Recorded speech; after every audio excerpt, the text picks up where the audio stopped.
basically, I'm starting off with the assumption that most of the people in this room have forgotten more about technology than I'm probably ever going to learn. And I think that's okay, because we don't need one more mathematician. We don't need one more technologist. So what I decided to do, though, was I've seen a lot of algorithms. I mean, I've seen them written down, and they look kind of cool, and they look very scientific. So I decided to kind of create my own version. So I call it a dougarithom.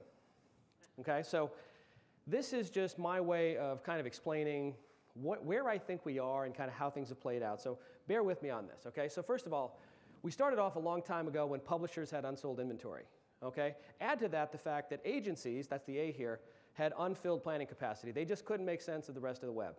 That gave birth to the ad network. So the first sort of big bang in our world was the creation of ad networks.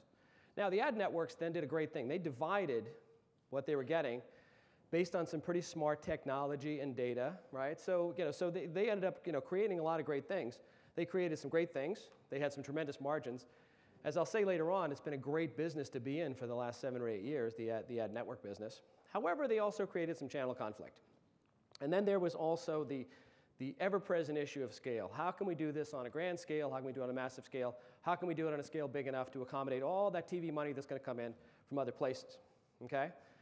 So this leads us to the next big bang, which is the creation of ad exchanges. Okay? So the ad exchange comes out. Suddenly we've got this big pool. We're going to bring Wall Street level technology and trading.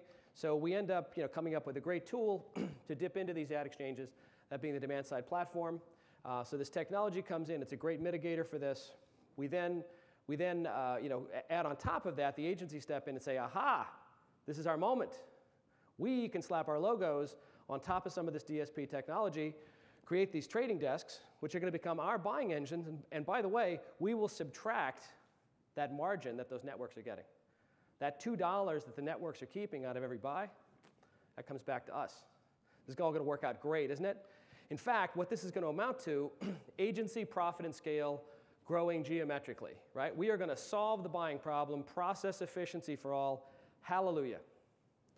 There's more to the message, though, because a couple of things happen along the way. Suddenly, the clients who were supposed to embrace this as a branding medium, the clients who were supposed to pour TV money into here, kind of didn't go along with the program, at least not yet. Instead, prices remain very, very low. I think a lot of the agencies were looking at this really as nothing more than just another extension of the direct response model. Plus, the premium publishers, that's the P here, essentially said, with these exchanges, no thanks. We're really not going to put any premium content into those exchanges. In fact, we're going to kind of keep our distance in this model because it's looking a little too dicey for us. Okay, which leads us to where we're next, which is in sort of a stalemate.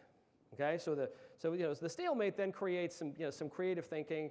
We say, wait a minute, if our clients, the agency's clients, are saying we don't want to choose between scale and efficiency and quality content, so we're going to instead, so we want you to figure that out. So we'll figure that out. So we're going to create the private exchange. Aha, buzzword of the year. So the private exchange comes along.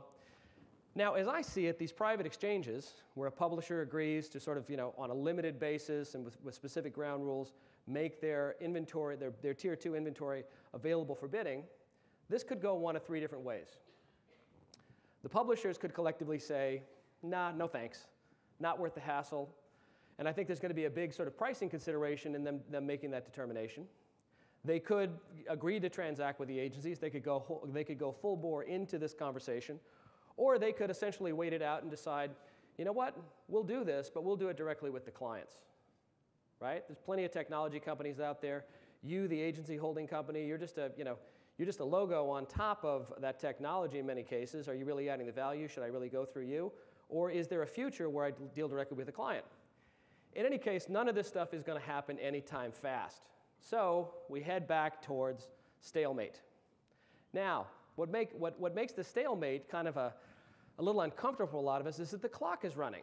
You have an awful lot of companies in that wonderful Terry Kawaja slide that from this point forward, Terry will just be known as the slide. So the slide is out there, and all those companies are out there, and the clock is running on them. They've got VCs who heard Terry's presentation a year ago here, and they're going, hey, what's getting kind of crowded, and the space is getting it's getting a little ripe in there. We need our money back. So suddenly things are starting to heat up a little bit in terms of the pressure. So we enter into what I call the P3 era, which is where we are now, which is panic, posturing, and pressure. So I've never been accused of being subtle, so let me put it another way.